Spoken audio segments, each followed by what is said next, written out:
Hello. I'm about to bring in my co-host. Hi. Hi. Hi, JJ. Hi, everybody.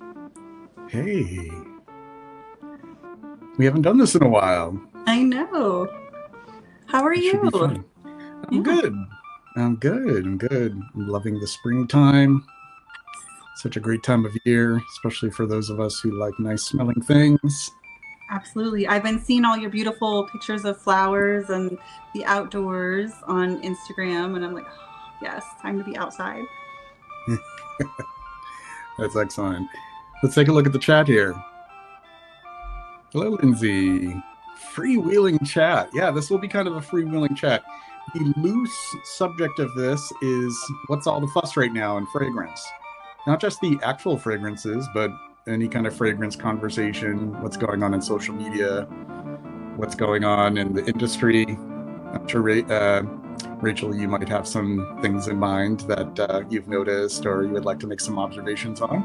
And of course, naturally, we are going to be sharing some fragrances that have won our hearts, right?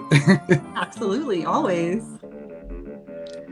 Whether we are sentient, our resident admin, note the little wrench icon. Pat Lester, great to have you here. And why don't we get this started? Okay. Make sure we don't have any audio interference anywhere here. I'm just making sure that everything is good. I actually have my headphones up very loudly, which is causing me to pick up a lot of ambient sound on my end, which will cause my brain to think that there's much more sound being heard by others that they actually cannot detect. So I just turned that down. We have 6 people who are tuned in at the moment. Rachel, why don't you say we let some more people file in for the live stream? For those of you who are just joining us, or if you are watching the archived playback, don't forget to hit the like. We currently are at 5 likes. Okay, 6 viewers, 5 likes. Let's try to get in at least one more like at the moment. We're going to stick around a little bit here. So do you have some new acquisitions, Rachel, or are you revisiting some old favorites? Yeah, so there's a few old favorites I've been wearing, but I also have some new things. I got a bottle of the new Chanel Chance. Oh, The chance. Yeah, the Eau Splendide, which it's a little controversial. Some people really dislike this. Some people really like it a lot. Obviously there's always people that are going to be indifferent, to this line, but I really like it. I think it's Why do you think that there is some objection to it? What do you think that derives from?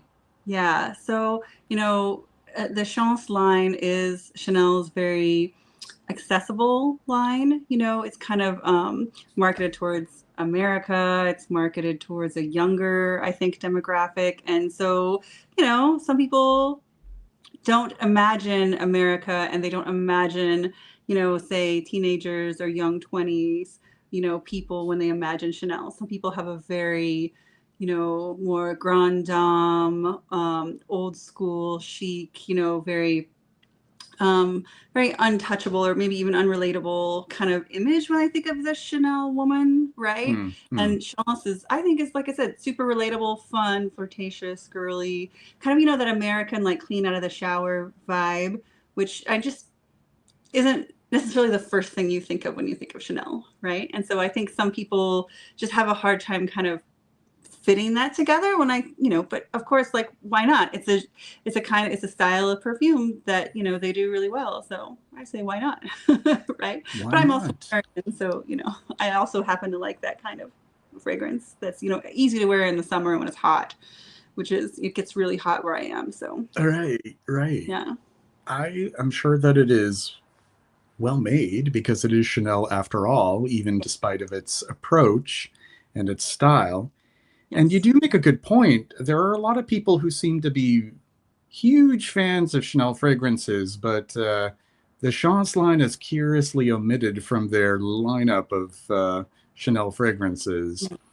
And I don't know if I necessarily think that, that's the way it must be. I mean, I've smelled some Chance fragrances, Mm. and I actually find them to be enjoyable. I haven't Yeah. pursued them for my collection because I want to be fastidious for other reasons, not because I don't find them to be, well done fragrances. Of But course. there's something to be said about that. I think that we have this sort of this image, this idea, this ideal even of a house like Chanel or Hermes or Guerlain, where there is this expectation that when they release a fragrance, it should hit all of these markers Mm. that dovetail with their own personal taste. And when it deviates from that, because let's face it, they need to appeal to our market that is a fragrance buying market, then there seems to be a lukewarm response to it.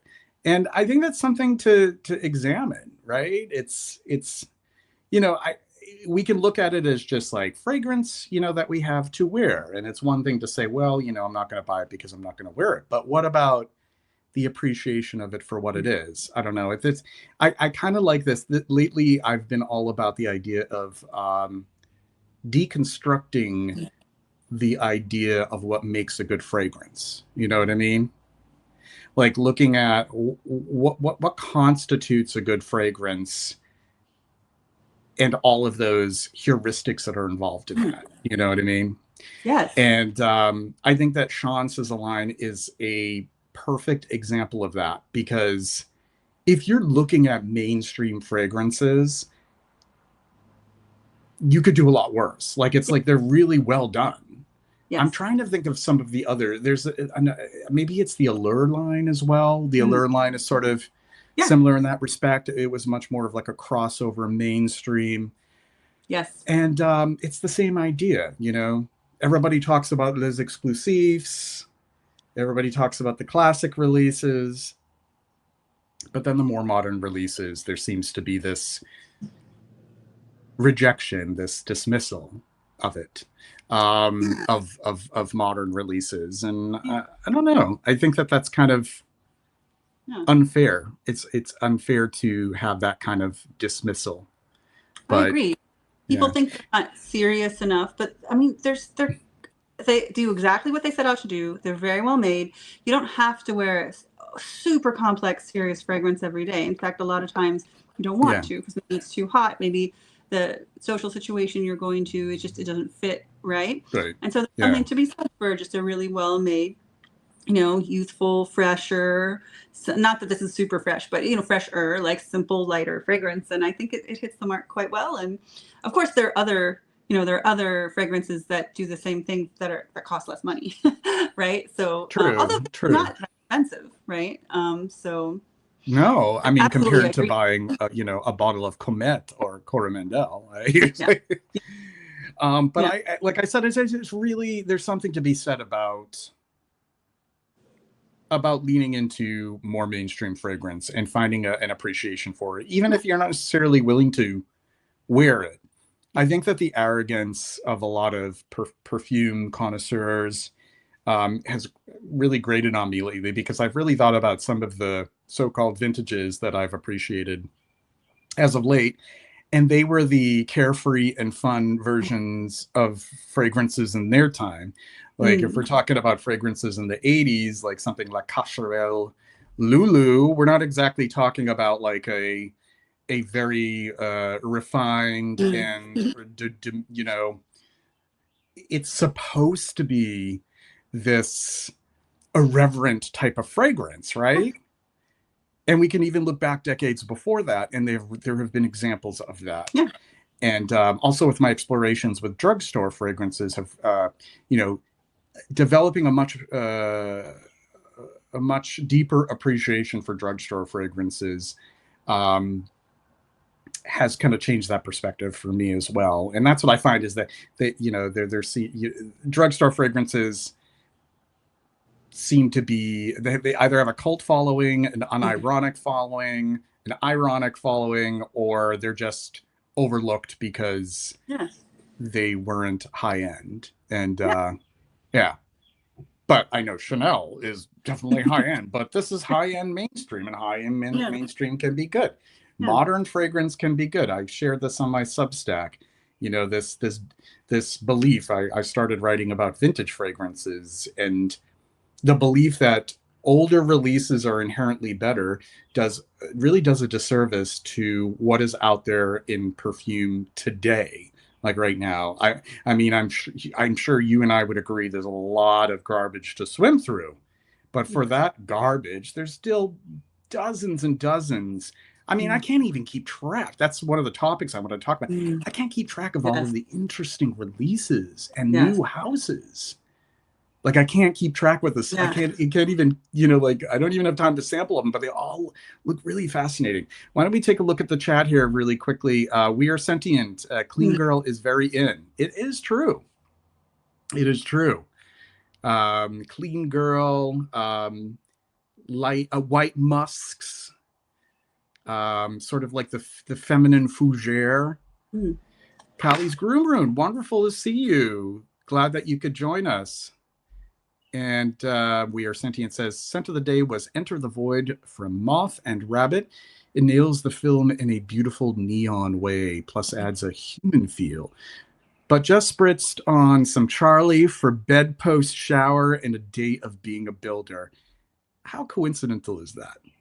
Or did I inspire you, or did you already do that before I even started talking about drugstore classes? Yes, we do. We love Lulu.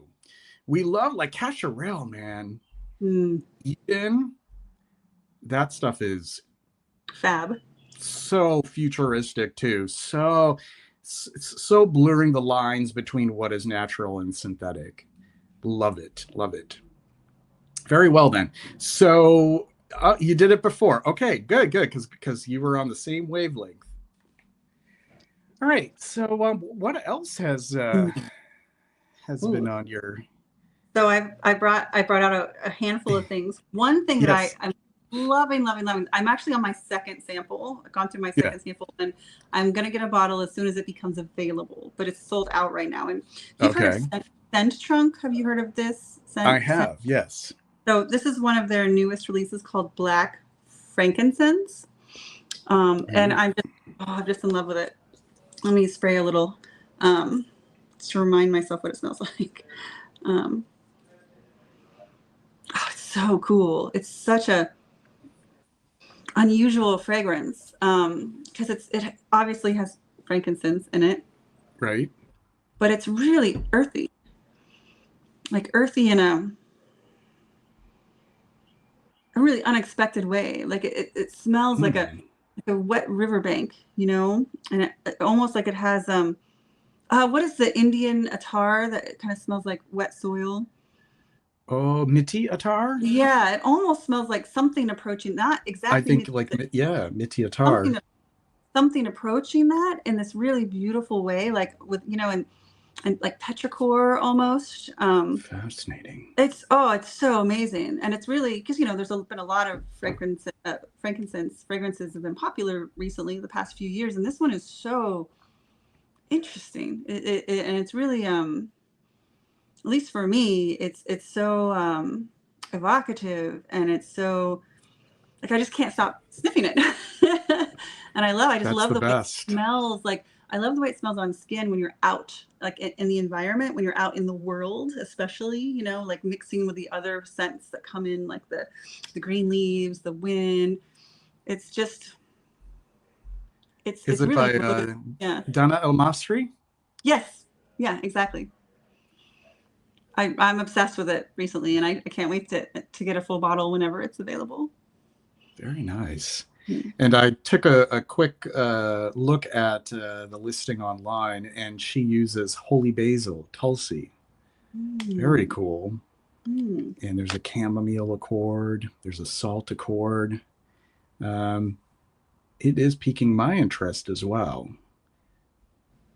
I love how chamomile and incense go well together. Mm. That isn't the first time I've seen a chamomile accord in an incense fragrance.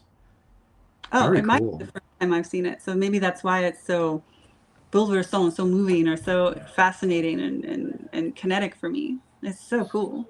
Yeah, there actually is a chamomile accord in Incense Avignon, which kind Really? of gives it some care. Oh, Yeah, yeah, oh, right, right. It's I'm gonna have to go wear that later then. That's cool. yeah, yeah. I didn't know that. You know, and sometimes these accords are not so obvious. Mm, But then when you think about it, it's like, oh, part of it could be the power of suggestion, but part of it is like, yeah, now I kind of see where that is coming totally. from, or how it's contributing to the whole for sure. Um, we are sentient asks, have you smelled her how you love? No, I have not. But How you love. now I want to smell everything she's ever done. So really, yeah. Taking a I'm look intrigued. at How You Love by Thank Jasmine you. Sarai. This was a 2014 release, and it looks like the most prominent accord in this one is beeswax. And we have grapefruit, Indian jasmine, cardamom, Moroccan rose, musk, and sandalwood. And it seems to draw some comparisons with the Bois d'Azil. Oh, So nice. that's interesting. Well, only two. I mean, that doesn't say much. I'm looking at Fragrantica, and two thumbs up for reminding them of Bois d'Azil. So that could, that could be Yeah. really subjective. So, and I love Oh, oh, beeswax, yeah. Right. beeswax and honey. Right. Yeah. Acquired taste, though. Mm. Thank you, my friend. If anybody is now tuned in, or if you're watching the archive playback, be sure to hit the like. We're currently at 10 likes. We have 14 people tuned in. Thank you to my loyal viewers for tuning into the station. And also, if you haven't already done so, I'm starting things up over at Substack. So please check that out. I have the link here, jjcolborn.substack.com. I launched on May 1st. I am quite pleased with the fact that I already have 100 followers there, which is nice.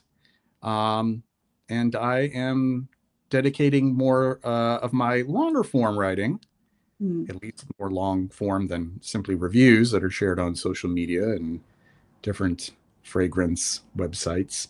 So do And be sure to check that out. friends, if you haven't noticed already, if you haven't been over to JJ's Instagram, for example, JJ is an amazing writer.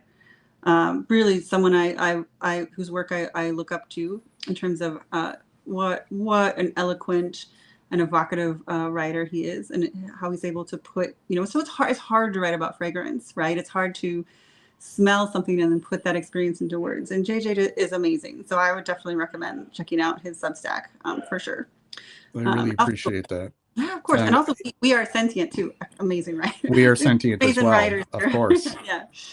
Our moderator, we are sentient, absolutely. And his Mm. enthusiasm and insight into fragrance is bar none.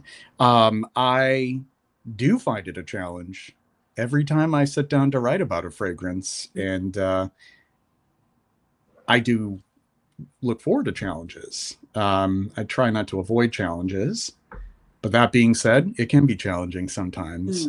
Mm. There are things like writer's block, and there are days where, I really just don't feel like writing at all. Of course. But there's something that always draws me back to writing. And Yeah. now that I'm writing somewhat more long form, I'm not saying that I'm writing, um, you know, I'm not really writing essays at great length. The Substack gives me an opportunity to share writing in a platform where people are more inclined to read what I'm writing. Instagram is wonderful as it is, and I have a lot of great people who follow and support me, and I support them. Mm. Instagram has its limitations. You know, there are times where I'll be writing about a fragrance on Instagram and I'll be making some key points. I'll be making some observations in that so-called caption. And there will be people who will be asking me questions in the comments. And then I ask them to read the caption. Because people, first and foremost, they look at the visual. The They look at picture. the photo. Yeah. And if they see something that they appreciate, maybe sometimes when they're doom scrolling, as it were, they may not take the time to read. But on Substack, that's a place where, for the most part, people are looking for a blog type situation. So Yeah. yeah. Let's see here. I write perfume filth.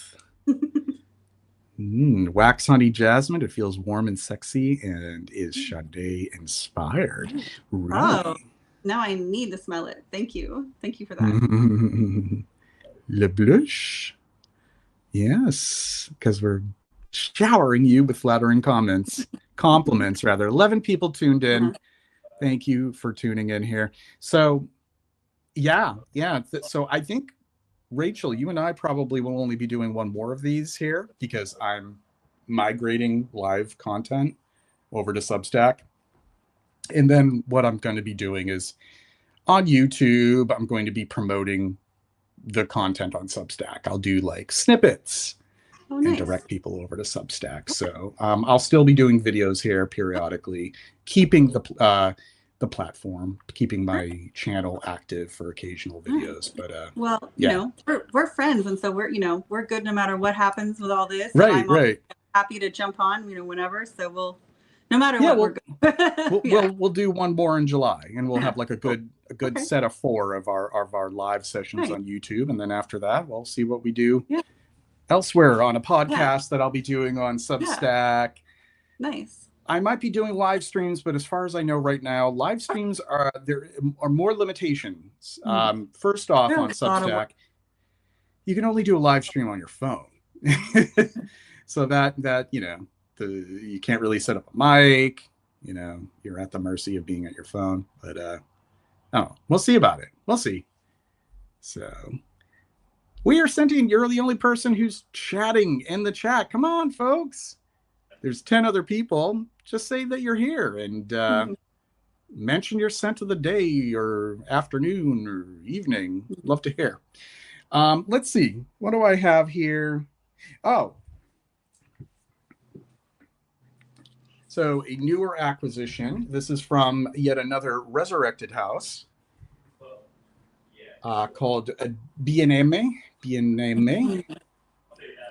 Nice. Is that it? BNM? I want to make sure I'm pronouncing that correctly. Vietnamese? Yeah. BNM, right? Yeah. I just said second guessing myself. It's the imposter syndrome. This is Bien Aimé, Monsieur. Parfum mieux, Bien Aimé. And this was Nice. released last year. And I will be sharing a review of this next week. So this is a newer acquisition. Note the lovely Bakelite cap. So this is a house that had been resurrected. It actually was in existence in the mid 20th century. So we're talking about 1935 to about the 60s, if I'm not mistaken. And in 2022, it was actually risen from the ashes by Cecilia Nergui. And yeah, I was quite curious about this one masculine fragrance out of the line. There's some other lovely ones like Fleur d'été, Gireux, Le Vie en Fleur, Vermeil. And this is Monsieur. Oh, let me put you back on. It doesn't need to be Nice. just me here. So I'm actually going to spray this one and chat about it a little bit. Yeah, give us a play-by-play. What you smelling? Make sure I'm not getting an eye thing I don't want to get. All right. There's this lovely, lovely verbena, lemon verbena at the top. Really nice. And underneath it, immediately, you have geranium.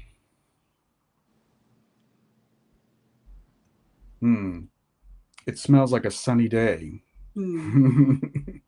Awesome. Yeah.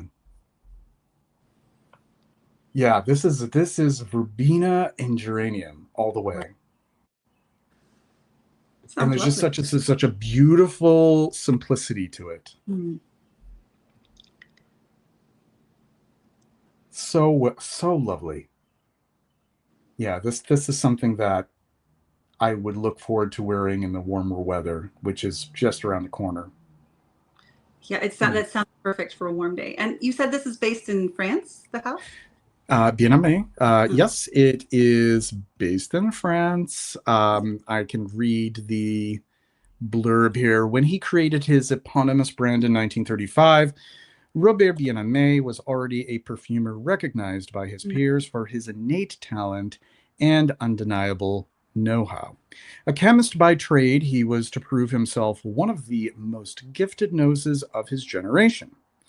Eager to create his own house, the brand Bien-Aimé was born in 1935. In his first year, Robert Bien-Aimé launched 5 fragrances, including Eve, Fleur d'été, La Vie en Fleur, and Vermeil.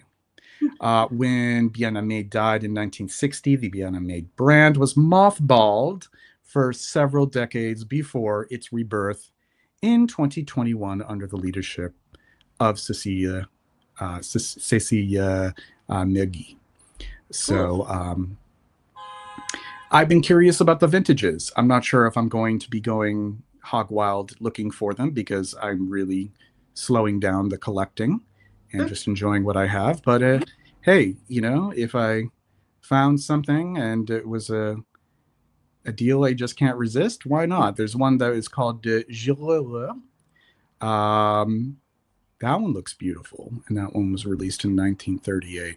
But this, out of the releases from the Resurrected House, stood out to me the most based on I obviously make certain decisions like many of us do. I'll read other people's reviews. I'll just get a kind of an idea of what the concept is, and I think to myself, is this something that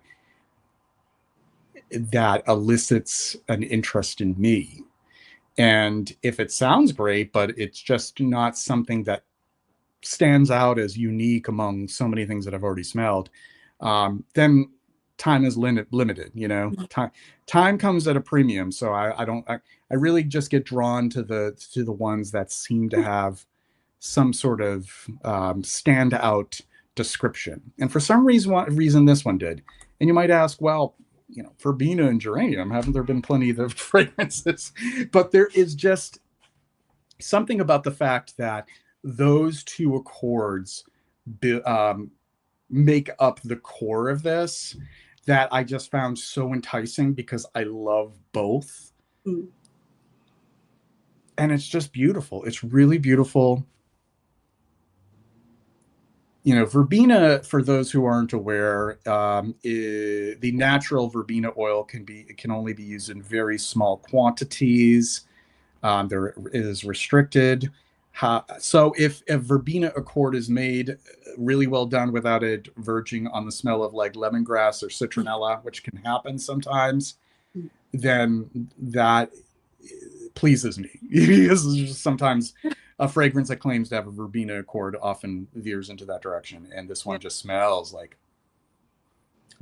it's just so nice. Yeah, we'll revisit it. The opening is just gorgeous, though. Gorgeous bottle as well. Yeah. Lovely stuff. If people are interested in purchasing this or others from Bien-Aimé, they may do so through Scent Split. Scent Split is actually They sell samples, so you don't want to blind buy, which I'm not sitting here encouraging people to blind buy. I do encourage you to give it a Yeah. test run, do a sample all of them if you'd like. Hmm. So Oh yeah. yeah, I scent split all the time. Yeah. Yeah, yes. Oh, Will Mullen, lovely to see you here. Joined a little late. Scent of the day is Van Cleef and Arpels Porum, a lovely choice. Beautiful one. A dark gentleman of a fragrance. I always think of it as a little bit morose, a little bit gothic. It's just beautiful, Mm. soapy rose and sort of that tobacco underpinning. Very nice. Good stuff. You can tell there's care in the resurrection of it too. I agree. Yeah, I think that Bigname has taken much care in it. The same can't be said for some. I don't know if we may be talking smack at some point during this live stream, but I don't want to. I don't know. I don't want to. There are some that I don't know. I don't know. I don't feel like they've really done a great job. I'm on Mm. the fence about something like Cherigan. Cherigan looks. I mean, it looks gorgeous because it's just so Art Deco. Mm. But we're talking about fragrance, so looks and Right. presentation only say Right. so much. But from what I've learned, a lot of the fragrances smell a little bit too, for lack of a more refined description, basic, kind of like Yeah. a much more modernized version of what Yeah. they had done when, yeah. I mean, it's insightful of you to be cautious because I know a lot of these. I mean, there have been like some of them are like notorious, like Eight and like what is it, the Eight and Bob. I mean, like there Right. are people who like either create a fake history or purchase a fake history or revive a house with no care, no real interest in the actual history of the fragrances, and just kind of have cut and paste fragrances, and it's really just all PR, and it's all to sell the romanticism of some ancient legacy or ancient history. And I mean, like we all read the book about Aventus, right? Right? Yes, we So have. But then, there's it's good to be careful yeah, and judge. Take care and don't just rush into anything. Don't believe everything you read. You know, in the absolutely, fragrance world. absolutely. It's true. It's true. And it can be really shocking when there isn't really much heritage at all. A lot of it can be completely fabricated, Yeah. um, which just is so duplicitous. Like it's just so like, and I just yeah, I'm not a big fan of that, and I see that with actually some newer houses too now.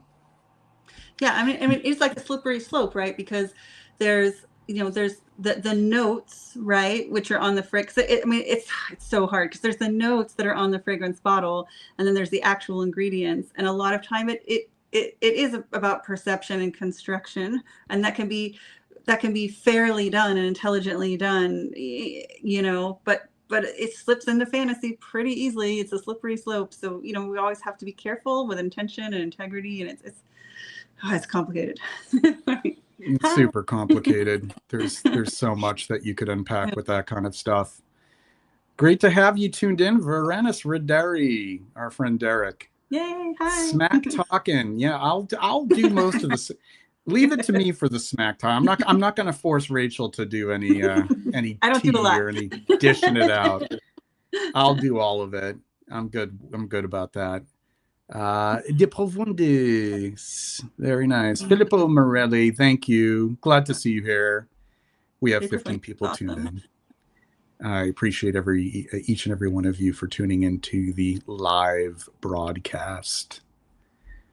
I'm putting the A and Avon revving up the Revlon.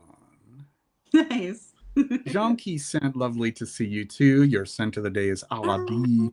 Alabi by Siege Nice. Dutens. Arabi.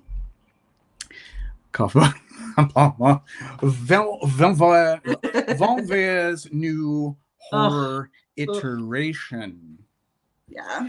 I was actually having a good talk with Daisy Bow on Effluvium last week, and we talked about how Khalees Becker's 90s version of Vanver is beautiful. Yeah. And I love the original Je m'essayais, but Khalees did a great job with the 90s version. Mhm. And the 90s version is like leaps and bounds better than what is going on with Balmain right now. For the most part, I would really say that it is only the same in name, Mm. and all of them are. So you don't expect. I think there's an Ivoire. I don't think the Ivoire is anything like the original Ivoire. The Eben is nothing like the Eben. Um, yeah, yeah. That the no. Lindsay, favorite newest release is Jouissance by Le Carrier Oh, Secret. I've heard okay. some great things about that Yeah. line. There's one that is Yeah. supposed to be quite dirty knickers kind of Mm. scent Yeah. that they released. I need to If try I'm them. Yeah. strict to 2025, is Marlou Dolefort. Yes, what is the one that I really liked? That is the one, Dolefort. Mm. Wow, have you tried the two newer releases from Marlou, Rachel? No, but they're on my list. Like I have a pretty long list of things I need to try. So I've actually taken a little bit. I'm sure you guys know, and if you don't know, I write for Soft Bon, and so does We Are Sentient. And I've taken a break from writing just because we've had some family. My father-in-law passed, and we've had some family things going on. Yeah, So I'm I've unfortunately sorry. I've had to take a thank you. I've had to take a break, and so I haven't. I also haven't been really buying anything either recently. And I'll be getting back into it really soon. But yeah, I just had a lot of stuff going on. So because of that, I have this extremely long list of things that I need to try, and I've been wanting to try, but eventually I'll get to it. What have you heard? What have you heard about it? Oh, I've sampled the two Oh, newest ones, oh, Eliodos or Heliodose and Dolafor. do tell. Heliodose is a very, very nice tiare, slightly animalic beach suntan lotion kind of scent, but Mm, very much your skin, but better. mm, I found that to be very nice, but it was Dolafor. Dolafor, oh, wow. There that's is, so if we're talking about your skin but better, I know some yeah, people hate that phrase, but yeah, I actually like it. Your skin but better. Like for sure. Yeah. it is just such a great like aura enhancer. It is Mm, built around milk and wheat, and it's sort of biscuity, but it's also sort of ethereal and like auric. It's like yeah. so, I it's love so this kind of cool. new genre of scents that pull on all these different kind of food stuffs. Like one of the I brought is white rice, which I think is kind of getting to be more mainstream or popular now by Yeah, yeah, Panam. It's that whole like new kind of food stuff scent, like that milky rice, wheat, yeah, barley, whatever that thing is that's happening. Just like you're saying now, that cool textural, those new scents, that new I don't know what to call it, like just kind of like foodie scents, I guess. That I yeah. But love. Sorry to interrupt you. they're not gourmand in the usual sense, though, No, no, at no, no. all. Like very left field. Yeah, Like we're not talking about homofuranol and ethyl maltol and caramel and yeah. praline and toffee and lots of vanilla. We're talking about things Like like you grains said, and like steamed cereals and rice yeah, and and like almost like back to the farm food, like yeah, like basic sustenance, like milk and grains, kind of. grains like Yeah, buckwheat yeah, and millet and yeah, what's the other one I've seen? Barley, yeah, it's like yeah. but this, yeah, the Dolafor is Brioche, beautiful. like yeah, Brioche, yeah, yeah, yeah, yeah. Anatole Berton. Yeah. yeah. Oh, so the Le Carrier Secret is the powdery cumin. Mm, mm, mm, Bon Ma is bon mer. My mm. cheeks, my cheeks are a little ubigant lately.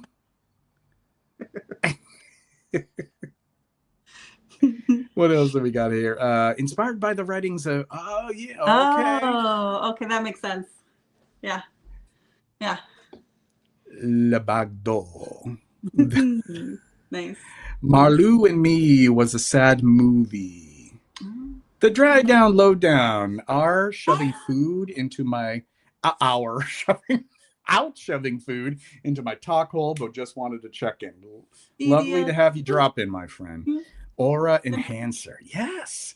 Yeah. I Yeah. love being hippy dippy. I used to try to hide my Mm. hippy dippiness because there is this connotation of being kind of woo woo and pseudoscience, but I am leaning into other modalities again. I was Yeah. I was doing that for a while about 10, 11, 12 years ago, and now I'm all about it. We have auras, we have energies, Mm. and I love the idea of fragrances enhancing them. For sure.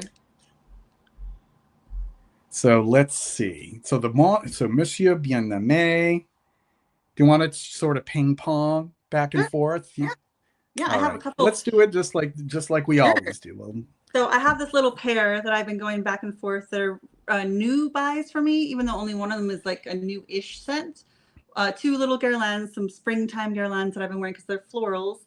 One is they're both aqua allegorias.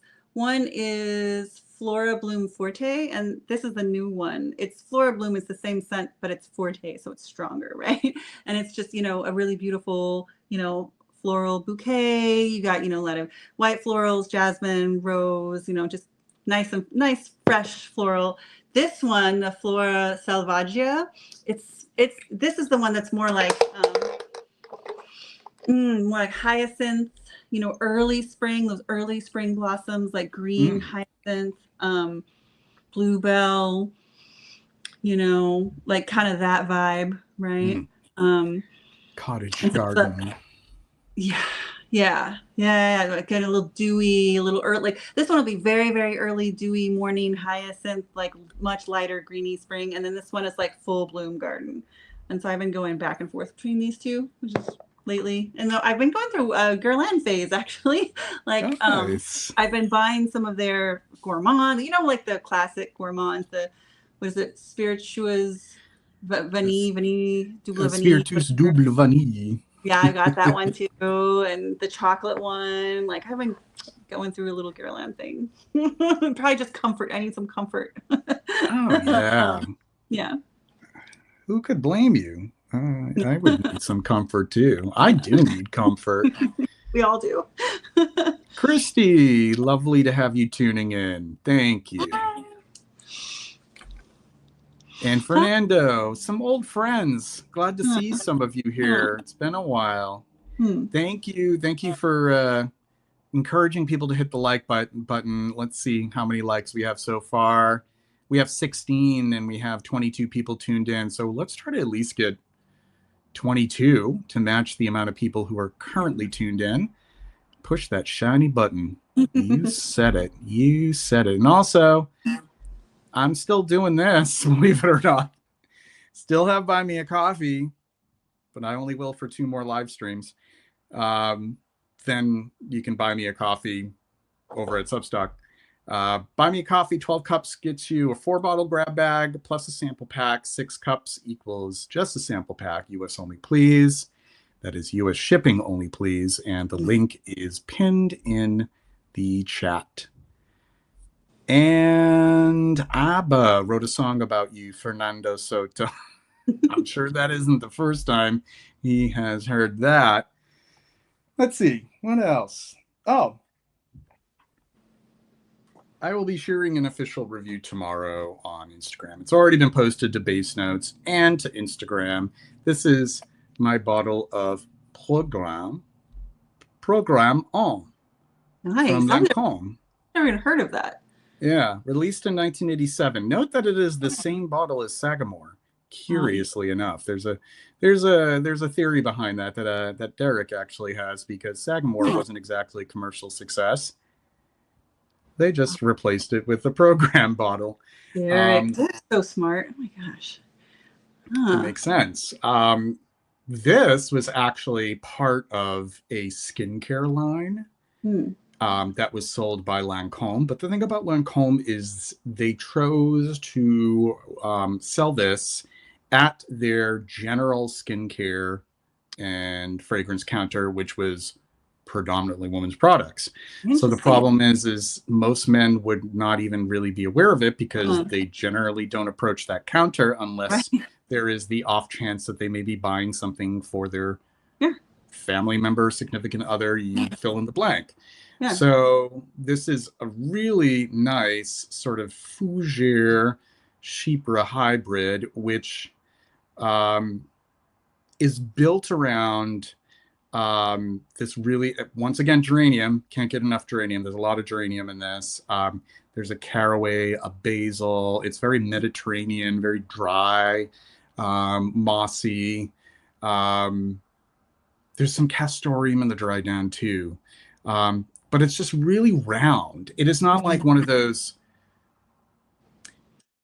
and I'm trying to find the right description without suggesting rough, but it's sort of like, it reminds me of like something like Quorum, except Oh, with a right. much higher budget, I guess, Yeah. and with Wait, the edges sort of rounded off. does it have a lot of oak moss? It does have a lot of oak moss. It does.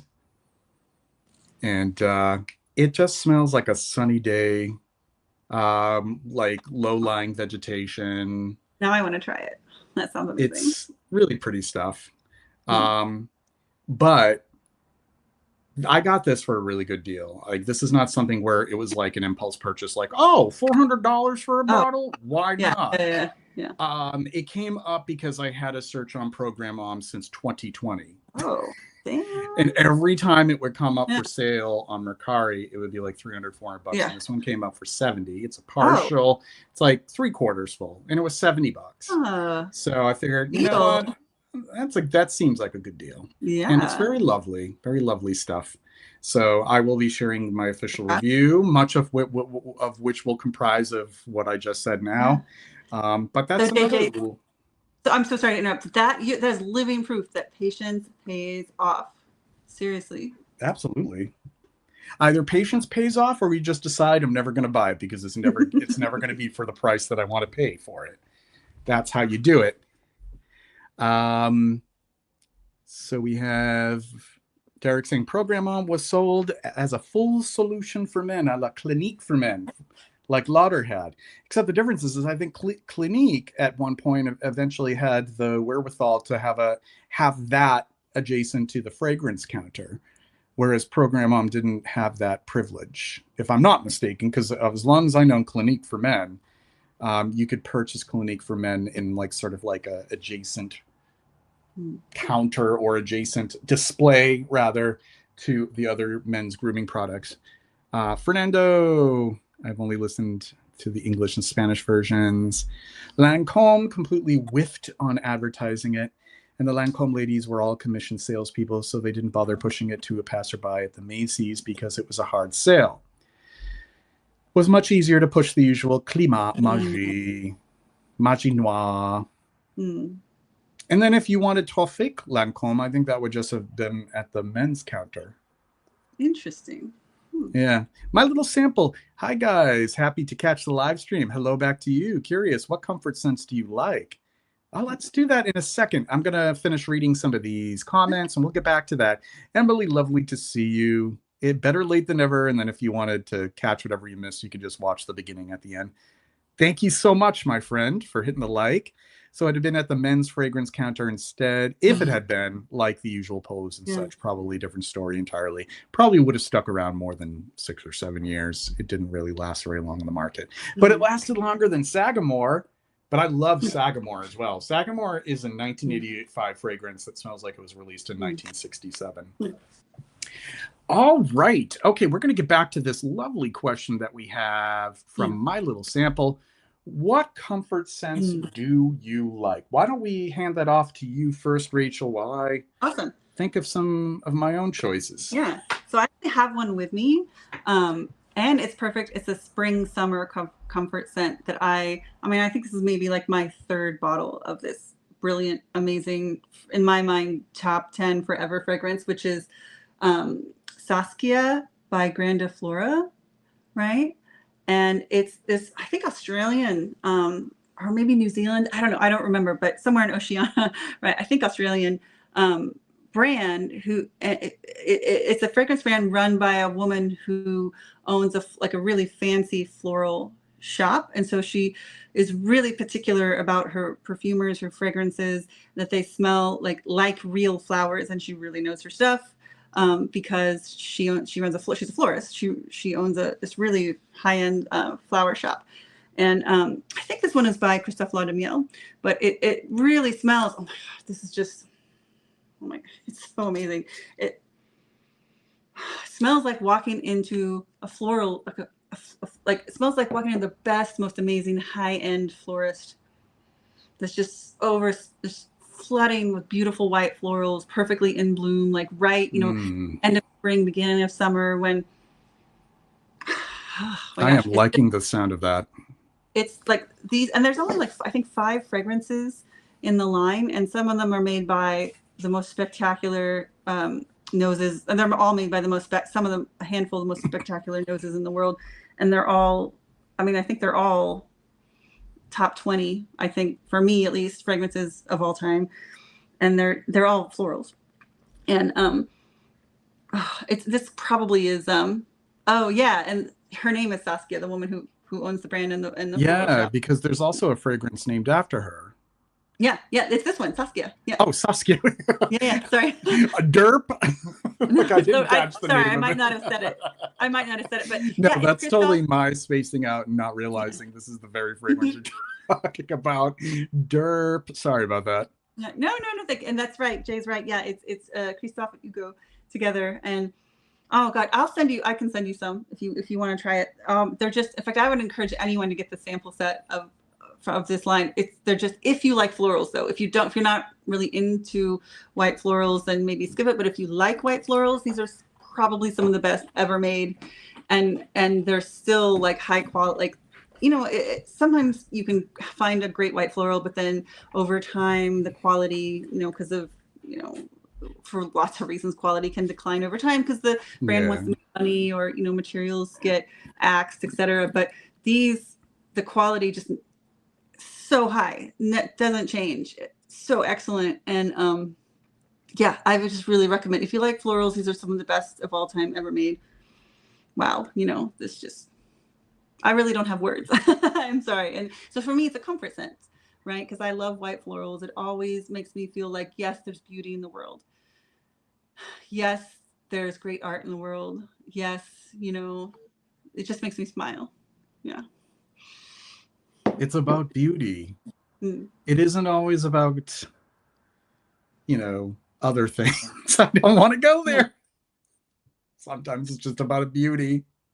Biting my tongue. It's just about beauty. Sorry. There's just a reel that I saw on Instagram today, and I'm just like, I'm not gonna go there. I'm not gonna go there. I'm gonna share my comfort scent. Okay. All right. I'm gonna be good. Okay, my comfort scent is Basilica from Milano Fragranza. It's a great one. Which I just so happen to have next to me. With this gorgeous cobalt blue bottle. Take a look at that. So, ooh, this is solid metal. Solid. You can hear it. This is a rosemary incense. And which I find brilliant. The only other instance where I have smelled rosemary and aluminum together is in the beautiful seminal diptyque fragrance called Le Trois. This isn't exactly like that. They are similar in only that they both have aluminum resin and rosemary, but this one, we were talking about those edible things, the gourmand the stuff. milky, bready thing. Yeah. Wow. Yeah, this is a really unique fragrance. Really interesting. Really beautiful. Yeah. It smells like warm rosemary focaccia. While there is frankincense tears burning. It's like so wild. Totally. Yeah, totally. Which is such an unusual combination for someone to come up with, but that's exactly what it smells like. And it makes complete sense because I think rosemary does complement aluminum, but then it also has that edible aspect to it. and it smells so nostalgic to me. Yeah, this is the kind of stuff that I find to be like a comfort scent. I mean, there are more obvious comfort scents that involve vanilla and resins that I could think of, but right now I'm not really gravitating to those, especially as the temperatures get warmer. Yes, I am one of those people that I generally do follow the seasons, although occasionally I'll violate that. But right now, I'm trying to find something that has like that comfort where it works with the increasing humidity. Yeah. And I find that this somehow works with that. Oh yeah. It Oh really my God. cuts through the humidity because there's something a little cold about that scent, right? A There little like, is. and that's so it works. Yeah. And there is this duality between the cold aluminum and this seeming warm rosemary bread focaccia. It just reminds me of like focaccia. Yeah. Oh, and there is this like salty quality. It's so good, so nice. It's so right. Thank you for reminding me. I have a bottle of that fragrance somewhere in my closet, and I have not worn it in years. So thank you for reminding me of that. I'm going to get it. Yeah. Yeah. Brilliant stuff. Brilliant stuff. Let's take a look at the chat here again.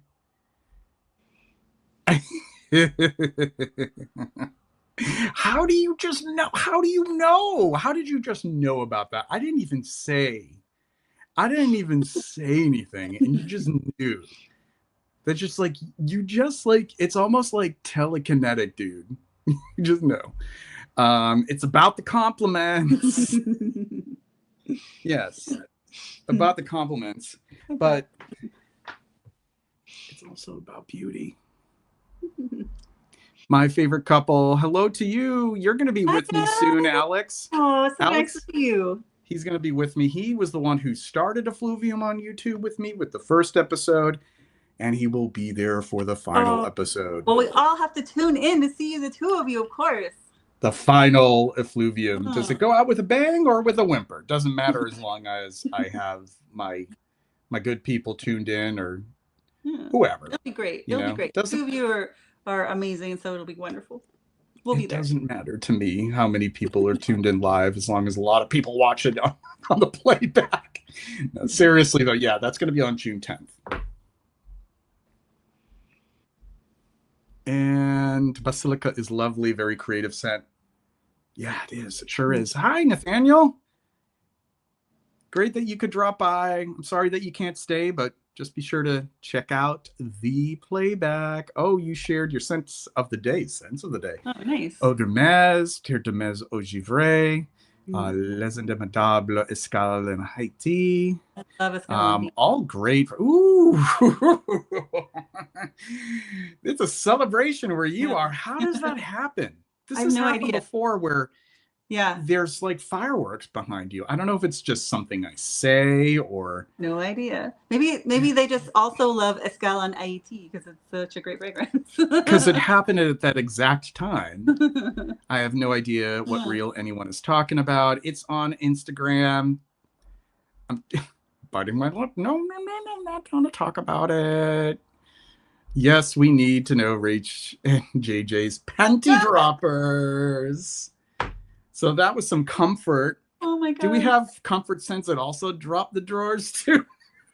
Well, I have to ask my husband. Is there a crossover where this brings me comfort and it disrobes others? Nobody needs to think about disrobing right now. We'll pass it on to you. If you have another comfort scent, that's fine. I hope that was enough. I mean, I can't really think of other things off the cuff, but do you have another one? I've just one more with me. Yeah. So, and it is like, I am wearing it for comfort right now because it's one of those musk, like comfort musk, like cotton feeling. And it's Mousse Outre Blanc. I just have a little sample. Mousse Outre Blanc by Guerlain. Mousse Outre Blanc. It's like, it's just like a little cloud of cotton, right? But it's also light enough you can wear it during a hot day. But it's like a little cloud of cotton with a little bit of like, a little touch of white floral jasmine, Hedione, I'm sure, right? But it's just this white cotton fluffy cloud, lightness, airiness, just like good vibes, just cloud of good vibes. Yeah. It's like the orb, fluffy little clouds. Yeah. If you know that track. Yeah. I am the panty dropper. Somebody doesn't need any fragrance to do that. To accomplish that feat, Taco Bell will be getting me dropping my drawers. dude, not for the reasons you want, however. Hi, Karen. Great to see you, my dear little bunny rabbit. Are we talking about panty droppers? We're talking about panty droppers. We're talking about people. We're talking about those encroaching fascist red pillars who love to drop panties and smell max. I said it. I said it. It's not my words, though. It's not my words. It's just like some ridiculous reel that I saw. I was like, you're really pushing for provocative content by making that correlation. JJ, you grabbed a bottle of Basilica. Yeah, you encouraged me, my friend. It was you. You influenced me. I love it. It's really nice. Thank you for recommending it to me. Easter is over. No more rabbit. Oh, boo-hoo. Secret web. Dude. Taco Bell. Yikes. It's okay if you like it. It's just please don't say that it's Mexican food. Yeah. Fair enough. Now it's time for all this potty humor. Where are we going with this? So, yeah, I don't know. Let's see what. Oh, I finally picked up a bottle of this. Oh, nice. Yes. I find it so funny that it has a paper sleeve and then it's in a metal box. And then it's a huge ass metal box, but I got the little tiny like, talk about like excessive packaging. It just talk about excessive packaging, but I bought this little bottle and it's like it was for a good price and it's haze. Yeah. I like when they do the smaller, like 30 mil or whatever bottles. Yeah, it's nice that they offer that, right? Yeah. This is my favorite from the line. People thought it was going to be haze. Oh, thanks. And you know what's funny about that? I do not like the smell of pot. In fact, I just did not like the whole concept behind this. Yeah. And it doesn't, and thankfully, it doesn't smell like cannabis. Oh my gosh. Because it smells like wormwood. Like it's like totally like absinthe wormwood. I love that. So I had a very similar experience with a perfume called Jackson Square that I absolutely adore. And marijuana is one of, because it's, Jackson Square in New Orleans. And marijuana is a prominent note, or cannabis, but it has the same kind of thing. It doesn't actually smell like it smells like other things because other materials are combined and it's a brilliant fragrance. But at first I was like, oh, am I going to like this? But anyway, similar experience, but keep going. My little sample, you're welcome. If you follow me on Instagram, you can send me a message there. I can, when I'm more prepared, I can send you like maybe a little list of some things that I consider good comfort scents. I'm happy to do that. So if you want to just shoot me a direct message on Instagram, I'm happy to do that. Oh, and I have one more comfort scent when you're done. Sorry, just reminded me of that. Well, this is good that we'll have another one. Yeah. All right. But yeah, Acro, it's great. I don't like the whole concept. In fact, that's the thing I really just am not crazy about the whole house is like, I like narratives and I like storytelling to a degree, but when it's trying to set the scene before I even smell it, then it kind of distracts me a bit. So that being said, I was willing to kind of like almost wipe out that whole thing. Like, no, this has nothing to do with cannabis to me. This has everything to do with crushing like wormwood leaves and rolling my body all around them. Yeah, I don't like the smell of cannabis though. I really don't understand why that's even an idea in fragrance, because I don't want to smell like I'm smoking. All right, what is your comforts? Okay, so I just got a sample of this. Okay, remember I've been taking some time off, right, from fragrance because of family stuff. So by I mean a few months ago, but I guess haven't been able to have time to do anything. But there's this really amazing independent perfumery brand called Pink Mahogany. I think they're based in Yes. Texas. I'm not sure, but um, anyway, they have this, I think, newer scent called Drunken Vanilla, and it's so great because for me, sometimes gourmands or sweeter scents, fragrances can be comfort scents because it Right. reminds me of, you know, being at home for the holidays and like a pie cooking in the oven or something like that. But the great thing about this vanilla is that it has all those rich layers of like a vanilla bean pie that can be a little animalic, that can be a little spicy, that has all of those. It's not a crass mass market vanilla. It has lots and lots of rich layers. It smells. It smells like an excellent, like, so I used to work at a 3-star Michelin restaurant, and I did a stage in the in in um, in the back of the house, and especially in the dessert with desserts, and this smells like that part of the kitchen, like, you know, when we would bake our own bread, when we would, you know, make desserts that had like 25 steps to the recipe, like, anyway, it's really good, and it's a really really good vanilla, basically. And it does have a little bit of like almost a bourbon underneath, a little like almost bourbon, like maybe a wooden bourbon, but it doesn't, because oftentimes that alcoholic vibe in a gourmand can be way overpowering. This is not. This is just like a hint of like a Mm. maybe a bourbon, or even like a wood barrel, but just a slight hint. Anyway, it's really really beautiful. And just remind us, for those who are tuned in, the name of the release. Oh, sure. So the name is by Drunken Vanilla. Drunken Vanilla by Pink Mahogany. Yeah, it's so good. And again, it has, you know, like a real vanilla bean can have a little bit of an animalic touch to it, you know, Sure, like sure, yeah. it's got that, it's got some spice to it, it's got that kind of meatiness, it's got, yeah, it's really, really complex and rich, and because I don't really like the cheap, you know, like malt, like cheap fragrance malt vanilla at all. That is annoying about a lot of gourmands these days. Yes. This Yeah. is like the opposite of that. This is like, oh, this is what I want from a gourmand, from a vanilla. So I really like this a lot. Very nice. Thanks for mentioning another comfort scent. That sounds very lovely. A wise man once said, "Stop trying to make skunk happen." But I still needed to try the super sexy skunk by D. I, hi, my friend. Hi, Jason. Or Jason.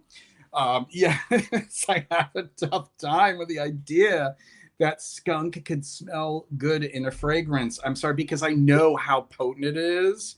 It's like, how much would you possibly dilute it to the point where it would be pleasant in a fragrance? But with that being said, I think I need to sample that. I need to see what it's really all about. Now, is there actually like, I doubt that there's anything having to do with actual skunk in it, but maybe through Never. some interesting trickery. I mean, like skunk spray, I think it's like So, one part in like several million that it could be detected. So I don't know. I don't know. It's like stronger than jasmine. so So I think it's, that it was like Russian Adam from Marie Latour. I think he made a fragrance using skunk spray oh, he would or have. some part. Yeah, right. So I think it is possible, but it seems like it would be rare, right?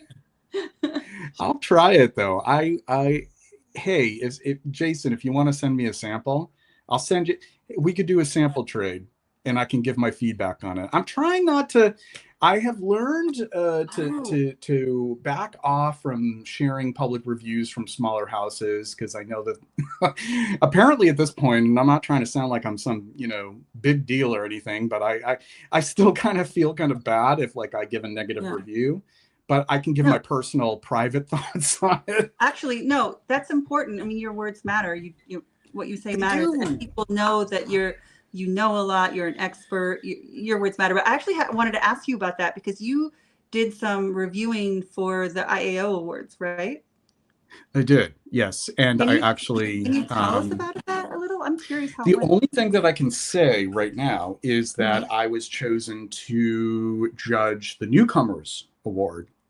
So the Newcomers Award being mostly Indian artisan perfumer newcomers. Yeah. So that was a really great experience. I thoroughly enjoyed it, and it's fascinating to see what people have created. And I'm hoping that one in particular wins an award, one of them. But I can't disclose Of course. anything more than that. They haven't Okay. even they Yeah. haven't even mentioned the newcomer Yeah. nominees yet. So, but Well, yeah, I mean, it was a great experience. I'm so glad that they picked you because I mean, they're lucky to have you. You're amazing and such a good smeller, and it's such a good fit. Yay! I'm But just some also, nerd who likes to talk about fragrances. oh, don't like you should give yourself props. But also, the IAO is such an amazing institution. Like all the people that work there, I mean, they do such great work. Yeah. They're such, ethical, just hardworking, doing all the right stuff. I mean, it's just if any of you haven't heard of them, you should go check them out. Like for sure. If you like JJ, you like them. So Yeah, absolutely. They come with my recommendation as well. You introduced me to them. You encouraged me to host Ashley Eden Kessler. mhm. We interviewed Saskia, Wilson Brown. So, yeah, there's some great folks over there. They're doing some great stuff. If only geography wasn't an issue, I'd Yeah. be a lot more involved with them. So, Varanus Rodari, aka Derek, my comfort scent is going to be the most banal of cheapies to most others, with a few exceptions. I like to set my own scene. I think you're referring to what we were talking about 5 or 6 minutes ago. A lot of the weed scents used before amyl salicylate Oh. or well, Gizashin and Uh, Mark Buxton do. Yeah, sure. yeah. Chevalier of Pink Mahogany is my Really? perfumer. Oh, she's so amazing. Yeah. Nice. What am I drinking tonight? Wouldn't you like to know, huh? Wouldn't you like to know? This is big tall boy here. Mm. Um, Bad Sons Beer Company, Haze. Speaking of haze, right? Haze, Acro Haze, and Yeah. Hazeify.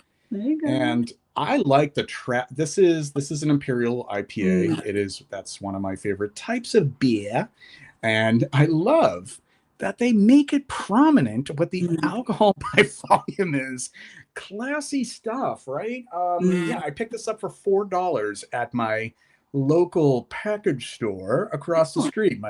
My local, they call it a general store, and they sell singles because Mm. I don't like keeping multiples in the house. I get in the mood to drink one, and I have one, and I'm on my way I'm done for a week or two or more. Nice, nice, nice. It helps daddy relax. Avon Black Suede is a big one, as those Uh, who know me will attest. Yes, Black Suede, lovely one. Let's hear it for vanilla. I just read Drunken Vanilla. Let's hear it for Avon. yeah, there's And stuff. Monsieur Musk is Derek's panty dropper. Nice. Because yeah, he was asked and he gave that answer.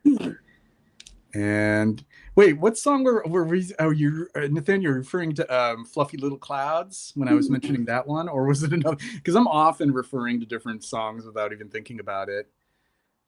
Phoenicia has one too, Oh, and no. it's really old-fashioned carnation soap thing with a fat sour musk in it. That sounds delightful. No, I know about it's a really good one, Monsieur Musk.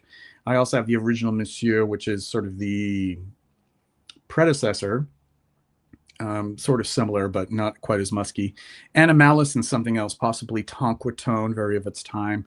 But for some reason, people always like it. They always give you compliments. Smell max that stuff.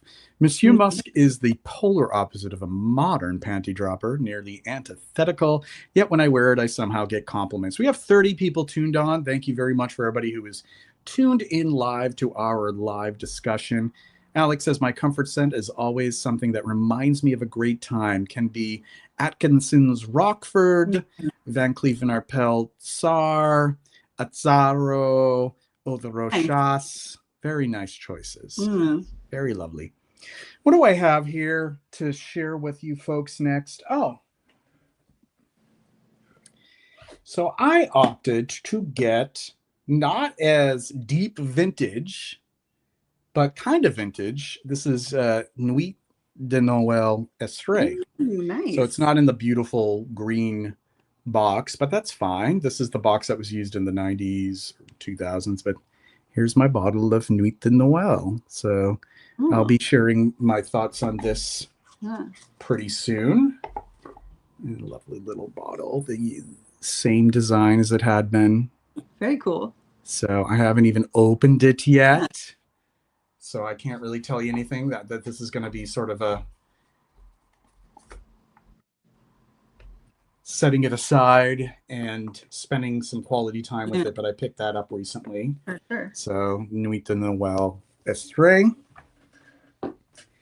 I already have the Parfum de Toilette. That one is older. It's from I think the late 70s, early 80s, in an atomizer.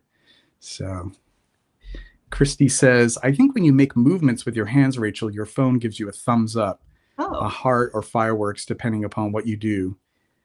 Wait, I'm gonna cool. try to prompt it. Is it gonna do something like that? Hi, jazz hands. Let's No, see. it's not doing anything to me.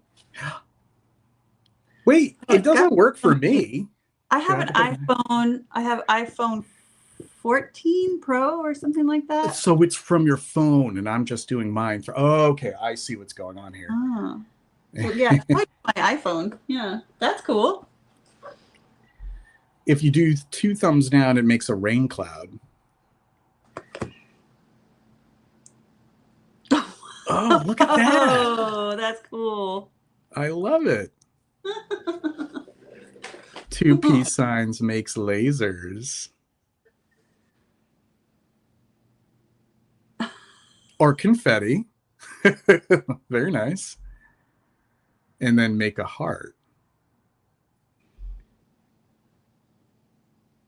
Oh. Oh, So this is basically just the rest of the live stream is figuring out what you can do. Forget about the fragrance. We'll just do that instead. Line Plane Volume. Great to have you here. My work meetings are always doing all kinds of animations unintentionally. Unintentionally, it's comical. It's kind of like when people accidentally have like a filter during a Zoom meeting, which is like, how does one possibly do that? Like, how do you accidentally have some sort of filter on and not realize it and then just leave? I think some people just have such a tough time with technology that they might go on to their Zoom app on their laptop after maybe, say, one of their kids is on it. The kid left it on a certain filter.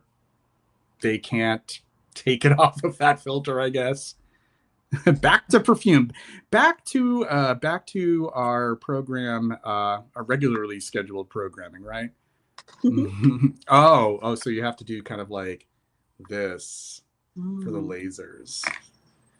Yes. Pew, pew, pew, pew, pew, pew. That reminds me of like the Michael Jackson Rock With You video. I wanna rock with you. And he has like kind of like laser stuff going on in the background. Serious topics, colorful balloons. Yeah, okay. So, yeah, what's going on in the fragrance content creation world? I'm finding it hard to keep track of all of it. Like, it's kind of overwhelming.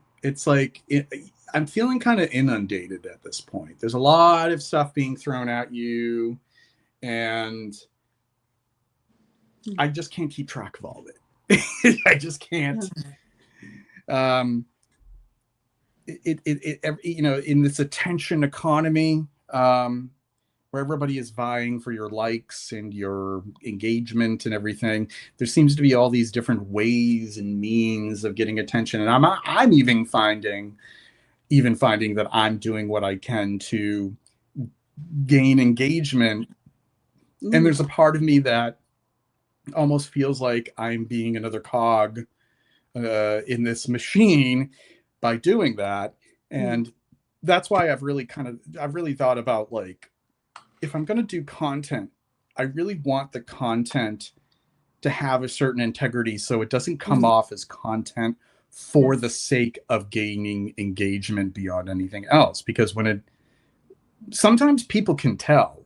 Like you're Yeah, making it because you're trying to get that engagement. You're trying to get those viewers, those followers, those um yeah, yeah. absolutely. So And it's a huge difference. And I think that's a reason why people watch your show. That's why I do, is because I know it's actual, real, quality content. There's something to say, right? Versus, just engagement farming, and which is unfortunately just so prevalent and just and it's hard to sort through, to find the needle in the haystack. And but that's i think I think people are going to crave that more and more, actually. the middle finger to see if it would nothing happens. That's too bad. What? No thumbnails pointing and looking shocked. I fucking thumbnails on YouTube, man. Oh God, the ones where like, what kind of software what do people use to create these thumbnails? Because I'm not aware of it. Where they insert an image of themselves with the bottle of the fragrance.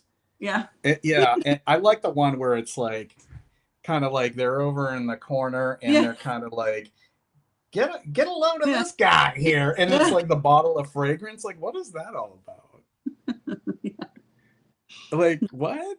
I see that.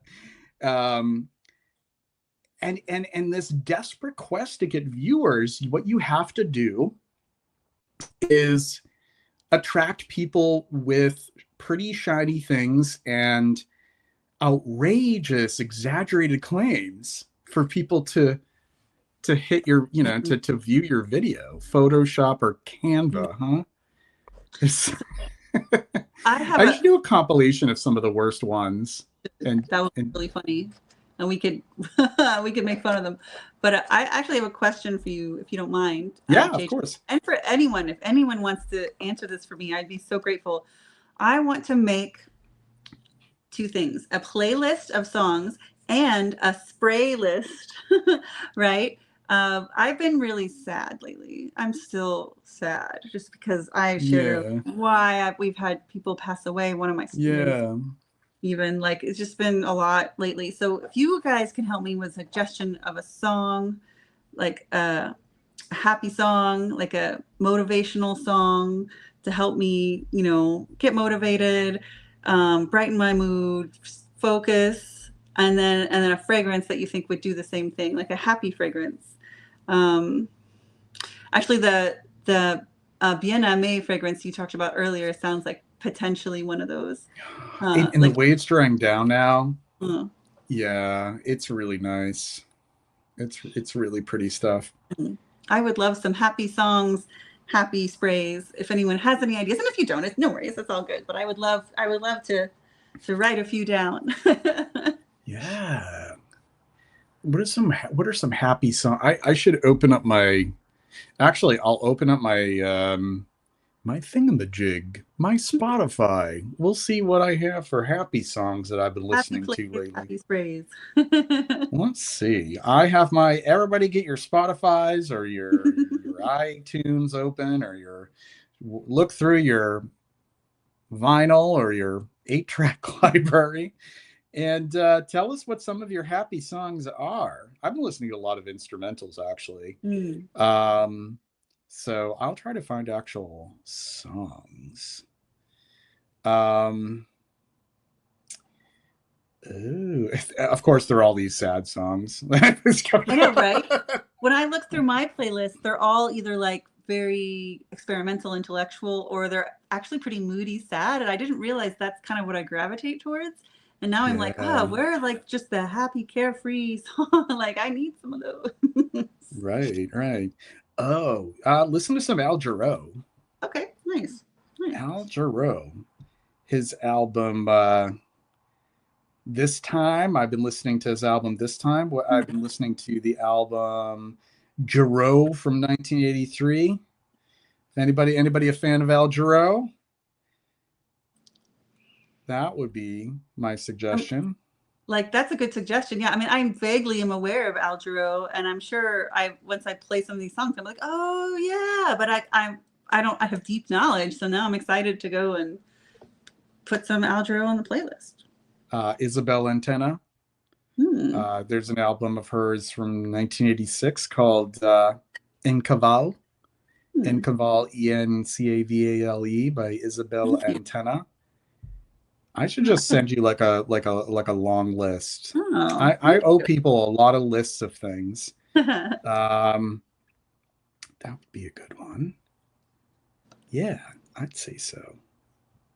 Let's check the chat and see what people have been listening to. Oh, Shiny Happy People. Shiny nice. Happy People. R.E.M. Great. Hands. And then you got Kate Pearson. Shiny Happy. Okay, I'm not going to. Mitra K, hello. Katy Perry are quite uplifting to me. Yes. Hello. Thank you. And the pairing is Le Labo Cedra. Nice. 37. Or 37. Very nice. Thank you for the pairing there. Thank you. Izimbra from Talking Heads. Yes. Very nice. Any Talking Heads, really. God. Yeah. Talking Heads is so good. I would say, well, I mean, some of the more obvious ones. This Must Be the Place. I think that's a happy one. Yeah. Once in a Lifetime. Oh, yeah. What about Psycho Killer? Psycho Killer. Qu'est-ce que c'est? Burning down the house. They can be fun. They can be happy songs. Speaking of music and perfume, music. Well, the other way around. Really? Speaking of perfume and music, someone released an avant-garde album called Iris Silver Mist. I saw that. That is cool. And it's on my Spotify. I hadn't got around to listening to it yet because I don't know what to expect, and I want to be in the right mood to listen to something I don't know what I'm expecting. And I actually have the album here, and I will tell everyone who this is in just a moment, unless one of you in the chat already knows it off the top of your head. But I have it right here. The artist is Jenny Hval. Hval is the last name, Jenny. And it is, she is heavily influenced by fragrance. Oh, so that's on purpose. All right. Yeah, that is intentional. She named it after the Maurice Roussel classic from Serge Lutens. Iris Silver Mist. AI is Al is smooth. I read that as AI is smooth. Al Jarreau is smooth. For real. I've been listening to a lot of Al Jarreau. Bill Withers. Oh yeah. Lovely day. Lovely day. Lovely day. Fleet Foxes, Helplessness Blues is my happy album. A good song would be Labby Cifra Canic Chase. Thank you, Will. This is fun. This is great. Take Me to the River. Yes. Take Me to.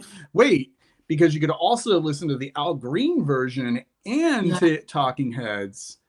Ooh, and Sarah McCartney has a fragrance called Take Me to the River. Nice. Tasha Thomas, Hot Butter Boogie. Nice. She's following you? I'm jealous. I was trying to get her attention to do an interview with her once I actually do a little bit more research on her. I'd love to have a chat with somebody who's making music that's heavily influenced by fragrance. Canic Chase is a fantastic song, and this is my good friend Salvador. Lovely to have you in the chat and tuning into this live stream.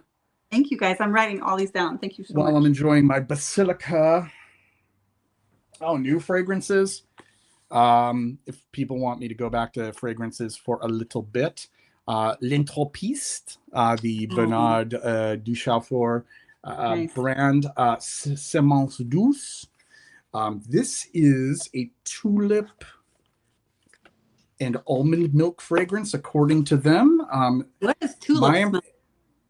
Oh, you'd be surprised how many tulips have a scent. Really? There's all these different varieties that do. And this does actually remind me of a few different kinds of spicy, honey-like, waxy, citrusy tulip fragrances. But there is this plant sap accord in it. Oh, cool. And for those who aren't aware, in French, Semence douce is sweet seed, but not only is semence seed, but it is also the word in French for semen. So take that as you will. It's really great. I wrote a review for it. I will be sharing it officially on the social medias on Monday, but you can already read it on Instagram and base notes. This is the bottle right here. I like the bottle design. It's very cool stuff. I'll zoom in for people to see it. I got this smaller bottle. I don't need to get bigger bottles. Are you kidding me? So I get this nice smaller bottle here. Semence douce from l'Entrepiste Bertrand Duchaufour, a perfumer for which I'm quite fond. And now I'm going to brag to you. We are sentient. Bertrand follows me. You know who also follows me? It's kind of crazy. Like, I feel really humbled by this because, like, who am I? But Bertrand Duchaufour follows me, like, fanboy. Christopher Sheldrake. Christopher Sheldrake's wow. Some of my favorites. Like, I mean, I assume it's him pretty much. Like, it is his account. You know, it's not like somebody who's posing as such. I second Al Jarreau, carefree and light, and he just was a wunderkind. So effortless with his ad libs and his scatting and his vocals, just like the master of jazz singing. Tulips smell like spice candied peonies to me. Yeah. Some of them do smell kind of like peony. Like, the thing is like most varieties of tulips don't. But when you think about the fact that there's hundreds of varieties, the fact that there are a good amount out of that many that actually do have a scent. Yeah, if you go to like a tulip, like, it's kind of a little late for it now, late in the season, but there are places that sell tulips, tulip festivals. You can smell all the different kinds. Like, you'd be surprised. Yeah. I will, and I'm gonna have to seek this out. I just never knew they had a scent. Todd, is it so? How is that last name pronounced? Turhay or Turjay? Todd Turjay. I always forget how that's pronounced. His Inspector Norse. That is your recommendation for a happy tune. Because you're awesome, dude. That is why. Demi Lovato, The Warrior, and Amouage Epic 56 are also a powerful match. Makes me feel like a superhero. Very lovely. Very nice. Thank you. Yeah. Copacabana, Barry Manilow with Still Life in Rio by Olfactive Steel. I love these pairings. Yeah, these pairings are cool. For sure.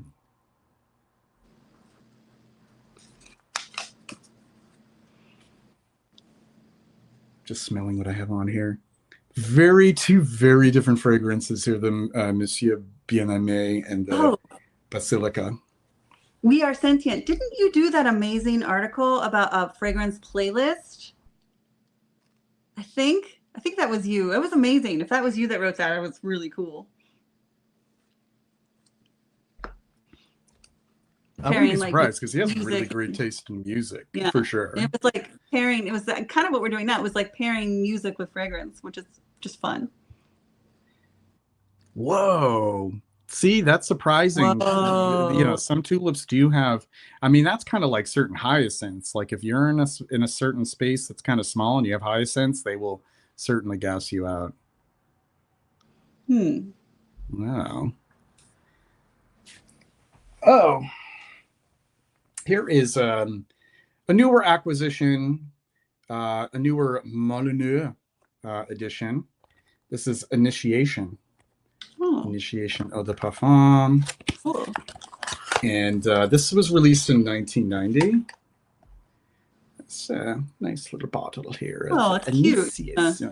Yeah, it's very attractive. I'll be doing a review of this pretty soon.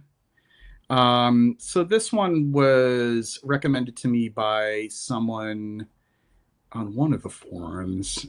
So this would be sort of an amber floral. It's has a very forward gardenia note. Nice. with peach and ylang ylang and a whole Sounds assortment so of nice. florals Yeah. with an ambery honeyed base, sort of a civet vibe going on in the base. Yeah, it was released in 1990. I would say that if, for somebody who appreciates maybe something like Versace Blonde or Mm. Isatis, Yeah. Van Cleef and Arpels, Gem, it would be something that would be enjoyable to you as I zone out Yeah. because I had a long work day. It's a very long work day today. So But yeah, like, Initiation, I got this for a pretty good oh, price, and it's a good I one. love, It's you guys should all be following JJ's Instagram.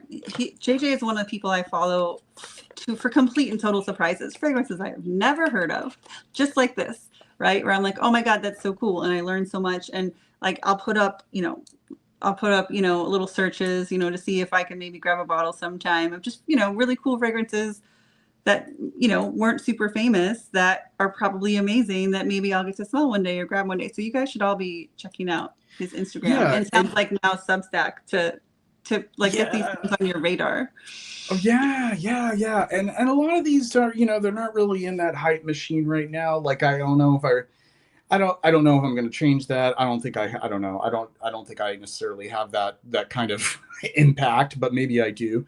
But some of them that are just a little under the radar, Mm. that for people who can't afford the ones that have been through that hype mill, and they can't afford them. There's some still plenty of others that are beautiful and Yeah. won't require that you take out a second mortgage on your house. Yeah. Yeah, you flipped out on me. Oh yeah, Valentino's beautiful. Nobody ever talks about the original Valentino. This gorgeous green, um, crisp floral. Yeah. Such lovely stuff. I'm glad that you appreciate it as well, Christy. Oh well, I appreciate that. You're so kind.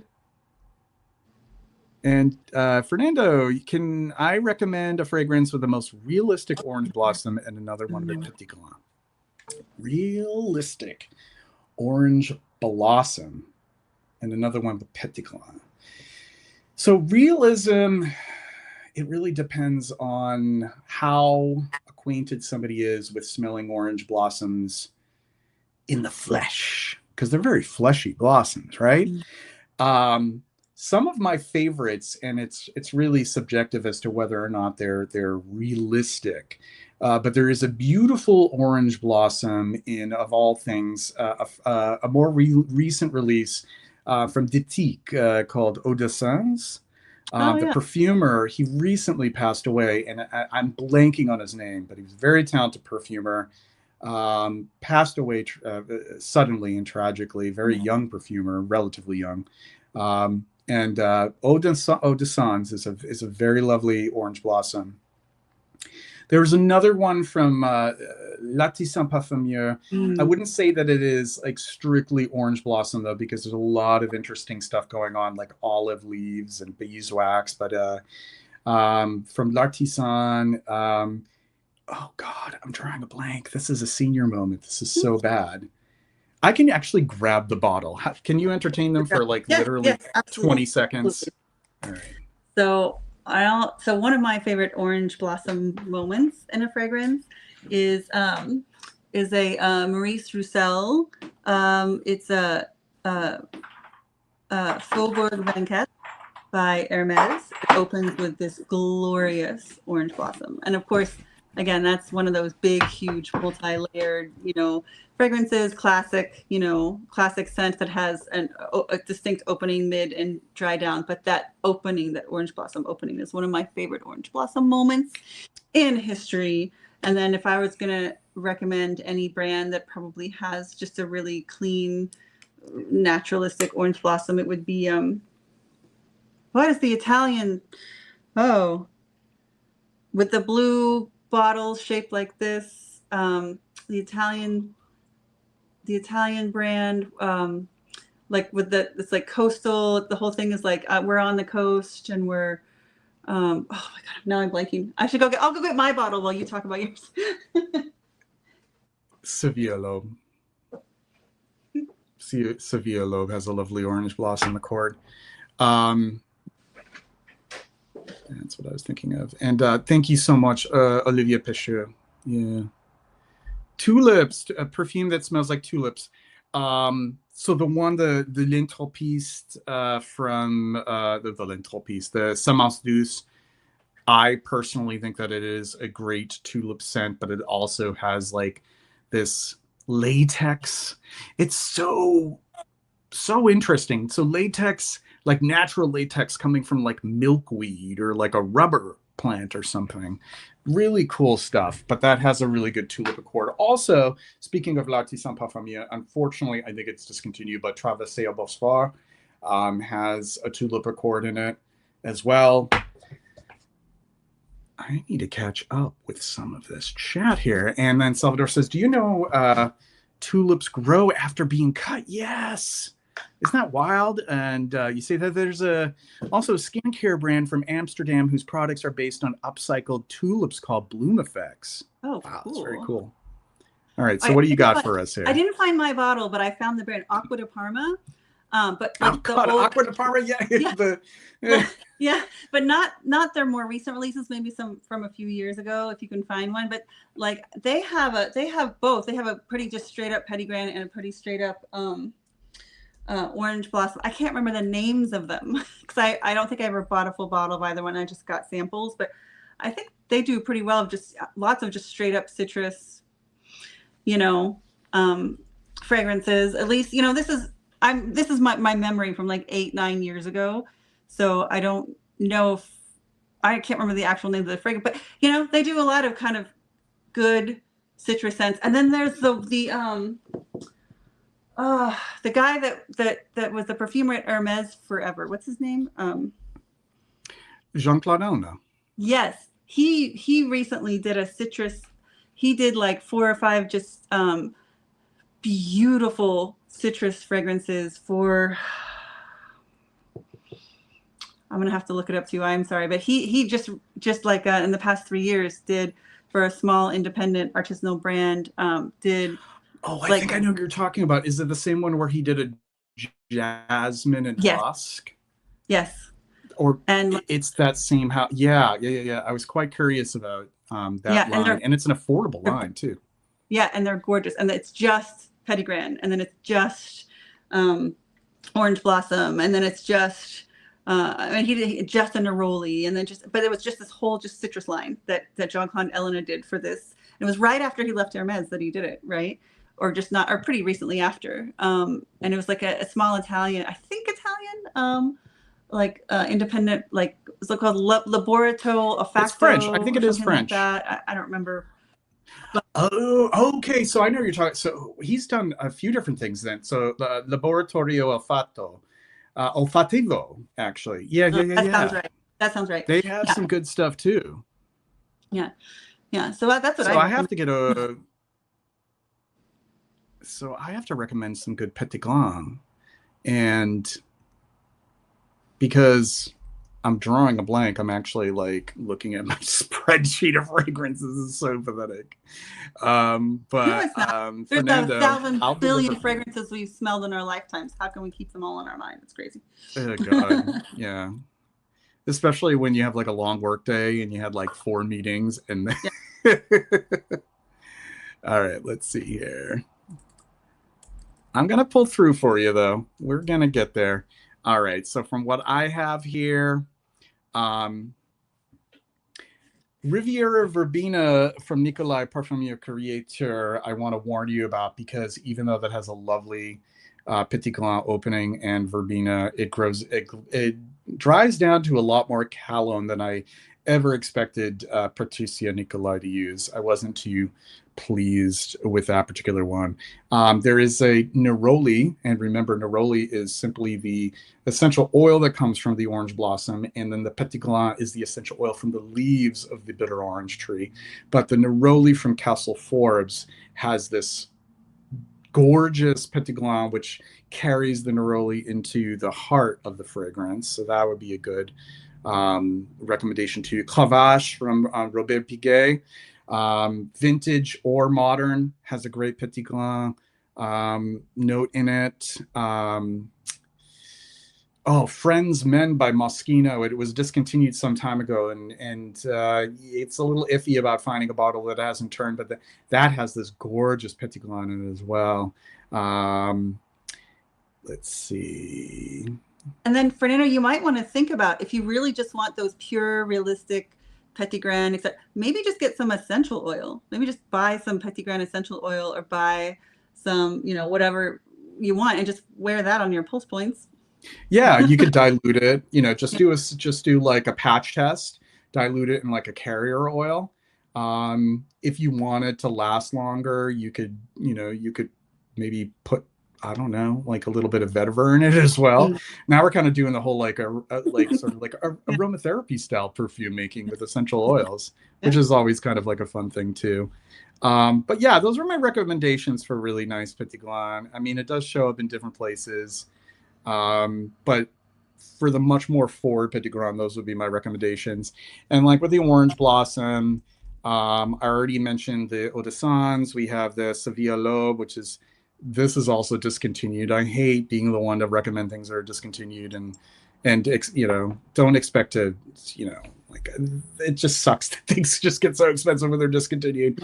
There's Fleur d'Oranger, but Fleur d'Oranger is like a lot more of a floral, more floral than just the Orange Blossom. There is just a prominent jasmine note in it as well, and there's this cumin note in it that's adds a little bit of interest to it as well. What else? And then there's the Jean-Claude Elena ones that. What was that brand again? You said it really well, JJ. Olfativo, Laboratorio Olfativo, right? Yes. Thank you. Eau d'Orange Vert has some orange blossom in it, in the heart. So I hope that's helpful. It makes me think that like maybe I should explore a little bit more orange blossom, or maybe not, because if I keep talking like that, I'm going to end up adding another fragrance to my collection that I don't need to add. Let's go back to the chat here. Mitra K says, my favorite orange blossom is Guerlain Imagine from 2022. You're most welcome, Fernando. Orange Sirocco is a nice orange blossom. That is a more recent release from Les Indomptables. Very nice. And Placa from Fleur de Piel is a stunning, heavy, civety orange blossom. That does sound delightful. Jean-Claude Elena is a hero of mine. Must check this out, Rachel. Salvador, do you have... You should add this to your library here. This is an Atlas of Perfumed Botany from Jean-Claude Elena, with these beautiful illustrations by Karen During-Froger. What he does here is he discusses naturals in detail, the perfumed botanicals. So he has an entry on red cedar. He has an entry on oak moss. He has an entry on patchouli, and it's so forth and so forth. Mimosa. He does a great mimosa in Mimosa Tanaron from Paris Monte Carlo. Lovely. Yeah. Beautiful. Yeah. Love that one. Narcissus. He has one. This is a great book. Check it out. I don't know if it's still in print. I hope it is. T. Oliver refers to it, the alternate name of Osmanthus. Speaking of Osmanthus, great segue here. Close this book up for now. That is Atlas of Perfume Botany. Here, a Rodrigo Flores Rue, Paradise Moon from Estee Lauder. This was discontinued. This line, this is I'm not going to call it really an exclusive line, but this was like the kind of like the the higher end line of fragrances that was released in 2021, 2022. They've all been discontinued. They're being sold for ridiculously low prices right now. Now, I read about all of them, and I decided if there was going to be one that I'd blind buy just for the fun of it, it was this one, because I got this for about $35. What do you think? Is Paradise Moon from Estee Lauder. This is I'll do close up. Here is the bottle. So this is actually composed by Rodrigo Flores Rue. This is a very nice osmanthus that uh, Rodrigo really highlights some of those qualities of osmanthus that makes it characteristically osmanthus. So we're talking about the apricot meets tea note, those leathery undertones. You have this beautiful labdanum in the base as well. It's definitely Oh, unisex. There is a sweetness that I really like in it that is not a cloying sweetness. It's a sweetness that really brings out that this larger than life quality to osmanthus. I love when perfumes can kind of amplify a floral note in a way that you wouldn't see in nature. And it's not that yeah. it's not that it necessarily exceeds the beauty of what it is in nature, because nothing could do that, obviously. But it is a very perfumistic approach to osmanthus. So this is Cool. Paradise Moon, and I really have been enjoying a lot of the stuff that Rodrigo Flores Rue has composed in Oh, recent years. great. So Yeah. yeah, I'll be Uh, sharing that review officially on social media. And like I said, I already wrote the review. It's already on base notes for Grantica. So yeah, speaking of osmanthus. nice. And incidentally, I'm wearing New York Intense today, and the dry down is the highlight for me, thankfully. Lovely choice. Yeah, she has some. Oh, you know what I should be wearing as the temps get warmer? Weekend in Normandy Oh, or Vie de Chateau. Mitra's best petit grain is Saint Germain, Jamais de mm, Près by Céline. Oh, very nice, very nice. Some good ones in that line. Spray less, nose blindness affects more than you know. I think that's what she's saying there. It's been discovering Lorenzo Villaresi thanks to me. The Ilang Ilang is really nice, very nice. Love Lorenzo Villaresi. Yeah, pick it up. See if you can get it on Amazon. I hope it's still in print. A bit underwhelmed by some of the writings, but this book looks so well thought out. I would say that it is. I hope it's in print. I hope I'm not creating this frenzy and then it just happens to be out of print. I want to cut it up and hang all the pictures on the wall. I know it's tempting. The illustrations are awesome. And much like yourself, I did get it on yeah. Amazon. Thanks. Still in print. Awesome. Yeah, I guess I am an influencer. I don't know if I can get commission on it. No, not blind Yeah. consumerism. I really have a lot of issues with the blind consumerism. I have a lot I want to discuss about that. I need to let you do some talking. I'm being the blabbermouth here. I'm totally No, aware of that right no, now. no. I love hearing what you have to say. Oh my gosh, I'm here to listen to you talk just as much. I mean, just as much as everyone else. So I love it. And actually, Bye, just so you know, Christy. because of the babysitter, I only have 8 more minutes before I have to take off to take over from the Oh baby. wow! So So literally at the very end of the yeah, stream. yeah, yeah. Yeah, I wonder that too. I'm not sure. We could talk about Luca Turin. There's a lot of opinions about him. I find him fascinating, and his Yeah. I find his life story to be fascinating. I am subscribed to his Substack. I think that he is idiosyncratic in a way that I Mhm. can appreciate. I think sometimes he could be a little bit more tactful at times, but hey, I think he's neurodivergent. I'm pretty sure he's autistic, which would make sense with the that social would make emotional. sense. Like That he's would not really, yeah, maybe has some learning on to the do spectrum. with social emotional norms and stuff. But I Mm. don't know. I think he's cool. I like him. Yeah. Some of the pro social stuff. I Yeah. I don't think that he necessarily means harm. I think he just really shoots from the hip when he has an opinion, and he may not even be aware of the impact. So, but yeah. I'm actually curious if you reviewed any of those from that particular line. Okay, all right. Anything else that I want to share here before we kind of start wrapping things up? I think I shared. Oh, one other. I kind of came late to this fella, but there is this artist named Olivier Durbano. Oh yes, I love Olivia Durbano. Yes, yes, yes. I love his perfume making approach, just his Yes, style. There is this one here. They're all based on crystals. Yes. So remember earlier in the stream talking about like Yes. being a little woo woo and a little Yeah. new age. I can get that way sometimes. So it appeals to me. We do have little crystals that are Yeah. actually in here. This is chrysolith from Olivier Durbano. I actually picked up 3 of these recently. I went on a little Cool. binge, Yeah. but this No, is going he's to great. be, Yeah, and his this is a, process is so cool, and he really yeah. knows a lot. Like he really gets into the geology of it and all the myths and the culture. It's you're right. I'm sorry I'm interrupting, but you're right. It's so cool. No, no, no, that's fine. I want to let you do some talking here, like I'm being the blabbermouth, like I said. But yeah, this is one that I definitely want to spend more time with. I also have heliotrope, and I have lapis lazuli. Mm.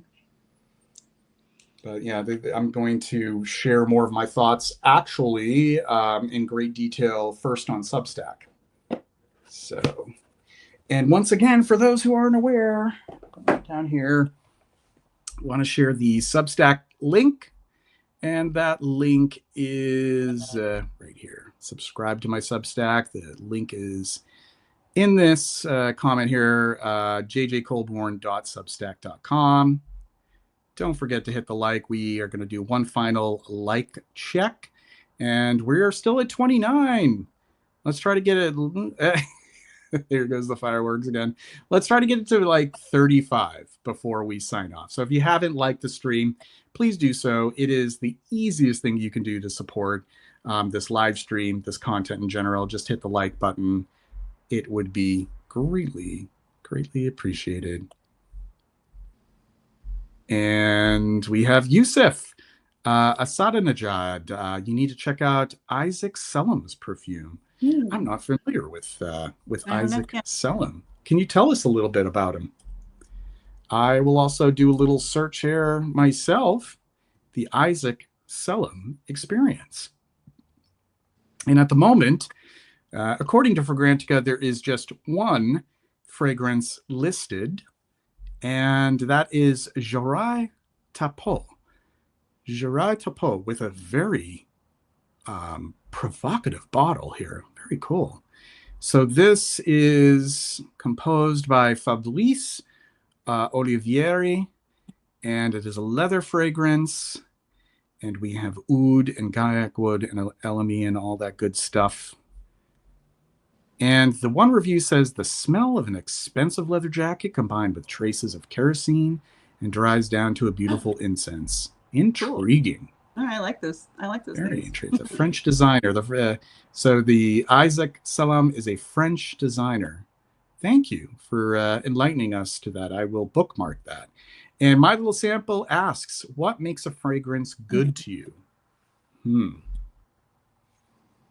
For Rachel, me, it's that interesting. I like things that are interesting, provocative. They make me think. I like things that are interesting, that move my mind, that are both intellectually and viscerally stimulating.